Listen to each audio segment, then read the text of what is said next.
is writing a book so hard? I have some theories on why writing is so incredibly difficult, but first, I think we need a treat. I think we need to reward ourselves. I need something to get me through editing today, so I'm gonna go get some, I don't know, what should we get? Hot chocolate, I'm thinking? If you wanna grab a beverage too and come with me, let's do this.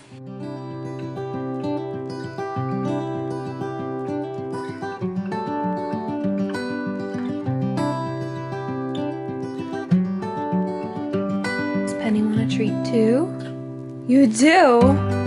You wanna? Ready? Dance. Good girl. Okay, take it.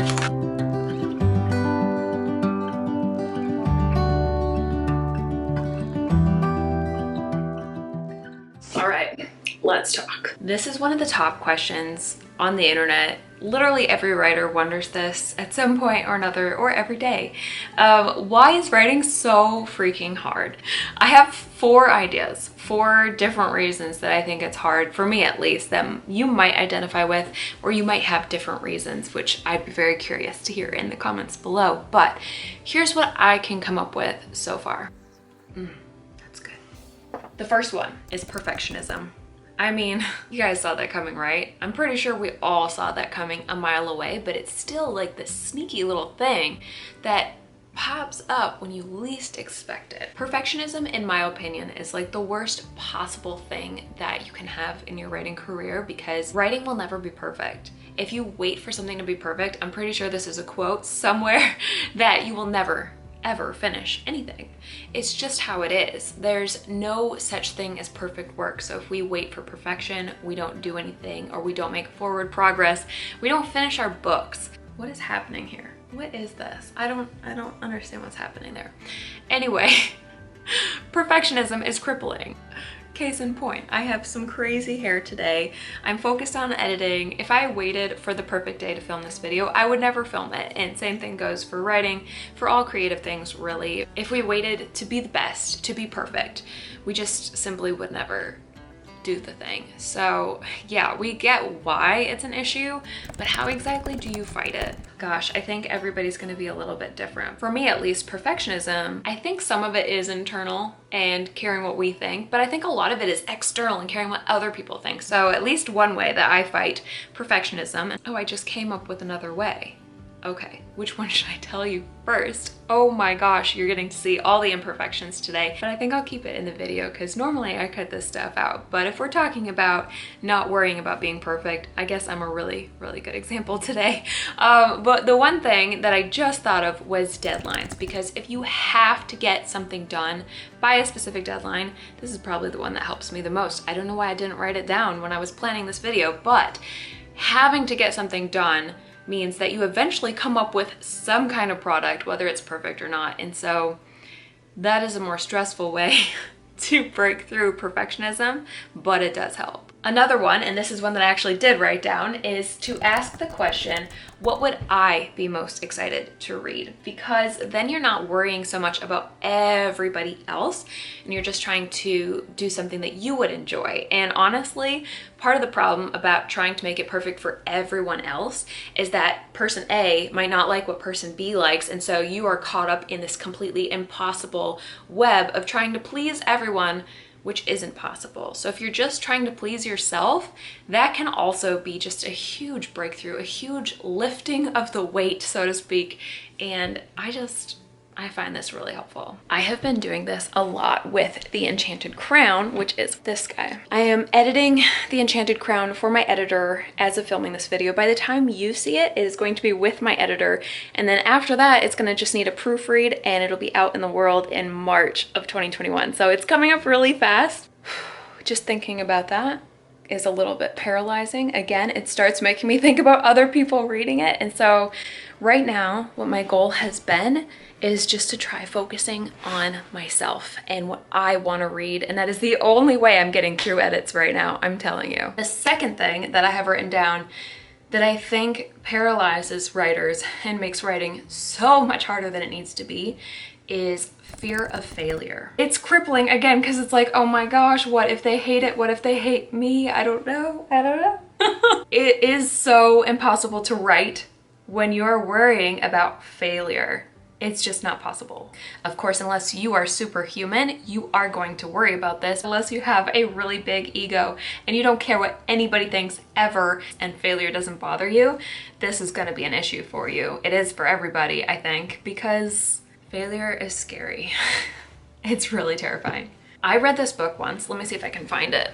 This one, it's a really big book, and it's actually 2 books in one. I think I got it at a garage sale. The second one is on how to stop worrying and start living. And there's a action step sequence thing, I clearly know exactly what it's called in here, that I want to share with you. Okay, editing Bethany here. I actually meant this book, Calm My Anxious Heart, which says the same 3 principles as that other one that I mentioned, but it says them a lot clearer. Right here on page 163, it says, ask yourself, what is the worst that can possibly happen? Prepare to accept it if you have to. Then calmly proceed to improve on the worst. So step 1 is to ask, what is the worst possible thing that can happen? So whether that is maybe I'm gonna get bad reviews, or I for sure know that somebody is not gonna like my book, which by the way, is probably gonna happen. Or maybe even something as sad as, I don't know if this is the book that's gonna get me published. I don't know if it's my debut book. It might just be the book before my debut book and I will have to keep writing. Things like that. Whatever in your mind is the worst possible thing, okay? Try to bring that to mind, write it down even. And then the second step is to accept it. It's hard. It is very hard. But if you can find it in you to say, okay, that's what it's gonna be, which is something I've had to do because the worst has happened sometimes. Sometimes the worst does come into play.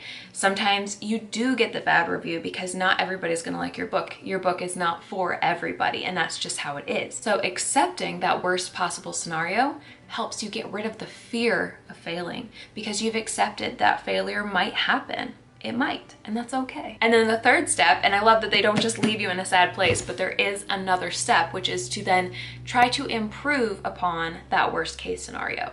So you've gotten yourself to a place where you're okay with it. You're not upset by it. You're not crippled and paralyzed and stuck and unable to write. For example, if you're worried and afraid that your writing is not up to par, it's not where you want it to be yet, and you've accepted that, then you can now improve on it by saying, I'm gonna ask beta readers to read and give me feedback. I'm gonna get a critique partner. I'm gonna hire an editor. I am going to do master classes or courses or whatever, or read craft books so that I can become a better writer. And you can then improve upon that. But you are no longer afraid of failing because you've accepted it. And that, I think, is really the key.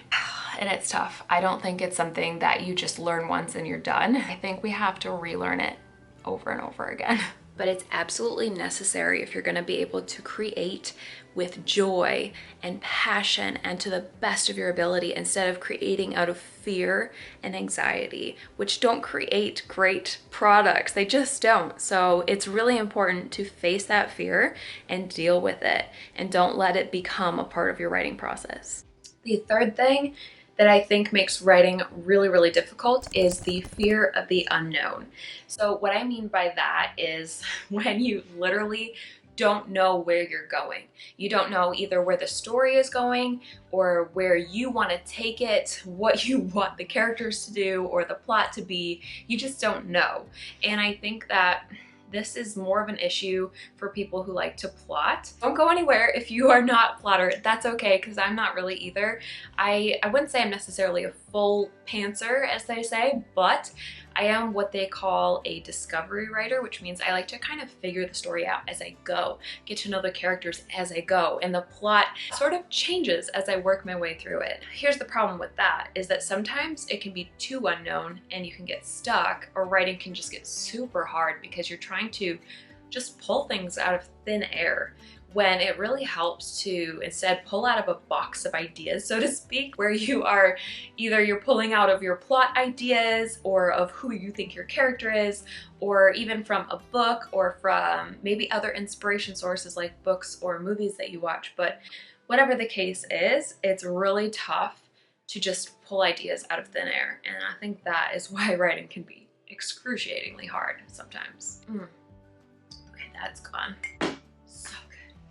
I know I talk about this book a lot, but it's been a while since Brittany and I did our series on Save the Cat. And it's been a while since I've actually talked about this in a specific video, so I thought I'd bring this up in case you are struggling with your end goals and just having that, what did I call it? Fear of the unknown. This can help you to start knowing where you're going. And I love, love, love this for having like a direction and an idea of where to go in your story, both with character and with plot. So I always recommend this, you guys, always. And then the last one, the fourth one that I want to bring to you, and I just realized my head is cut off. That's what happens when you have a big forehead. But the last and fourth thing that makes writing hard for me personally that you might identify with is when there's a lack of specific achievable goals. This one is less obvious, but honestly, this is the biggest roadblock for me. And so I'm going to try to unpack it and explain what I mean, because if you do a social media post or a newsletter, or if you create anything really that just takes one day to create, you can go from the beginning of creation process to the end to having people see it, sharing your work, being excited about it, and being done with it in the span of a day. Versus you have novels, which can take easily a year or more, often more for most people, especially with your first book. And yikes, that is really hard to check a box if you only get to check a box once a year. Especially if you're an Enneagram 3 like me, where checking the boxes is literally part of the joy of your day and you like to get things done, but there's no sense of accomplishment in the daily routine, I guess you could say. There's only that sense of accomplishment way at the end if you finally get it published and it's finally done and out there. As someone who's very motivated by checking boxes, I've shown you my trackers many times, but let me show you again. I have to pull out last year's bullet journal. Here is an example of when I had a daily tracker. I've got another one, hold on. I feel like I show these in every video and it's because I do. Let me show you one more. This one right here. So all of these stickers here, I'm sure many of you have heard me say this a lot before, but they are from my friend Mandy Lynn, and I link them always below in my videos with a 10% discount code. And then this little game board looking thing is on my website store, and I sell that for like $1 as well. These sorts of trackers help me to check off daily boxes. When you get to put a sticker on and write your word count for that day, that's a tiny accomplishment. That's a tiny little, what is the chemical feeling? I don't know. I don't actually know the scientific word for it. I want to say oxytocin, but I don't think that's right. I think that's like a love chemical. Anyway, that's not the point. We are getting a little bit off track, aren't we? So what I'm trying to say is that being able to check off a daily box can keep you motivated and keep you moving forward. For me, that's been a really big thing to make writing a little bit less hard. But honestly, it's still hard. All of these things, they help a little bit, but it's still hard. That's part of the journey. I don't know a way around that, so let me know if you feel the same. Another place to track, obviously, is the NaNoWriMo website, if you've ever done NaNoWriMo, or a very similar, but in my opinion, even better website is Pacemaker, and I have this video here on it. And either way, whatever you do, out of all of these examples that I've given you, writing is still gonna be hard. It's still gonna be difficult. I don't know a way around it. I think the only way that we can get through is if we remember to have joy and remember why we do it and why we started in the first place. So if you have any way to, I don't know, put it on your wall where you can see it every day and remind yourself of why you are doing this and why it matters to you and why you are the right one to tell your story, that could also make a really big difference when it is hard, because it is a when, not an if. And now, I better get back to the writing. So I hope this encouraged you. Let me know in the comments if you have any reasons that writing is hard for you that I didn't mention. And also let me know if you have ways of, I want to say fixing them, but I guess what's a better word? Dealing with them. Yes. Let's say a better way of dealing with them. Let me know in the comments. I'd love to know. I'm sure there's a lot more reasons. Those are just the 4 that I was dealing with today. So wish me luck as I finish editing The Enchanted Crown and get it ready for you guys to finally read the last book in the series. I'm so excited for you to read it. It's my best work yet. No doubt about it. I can't wait for you to find out what happens. It's linked below if you want to pre-order. Make sure you also thumbs up this video to let me know you liked it. Subscribe while you're there, and I will talk to you guys again very soon. Bye!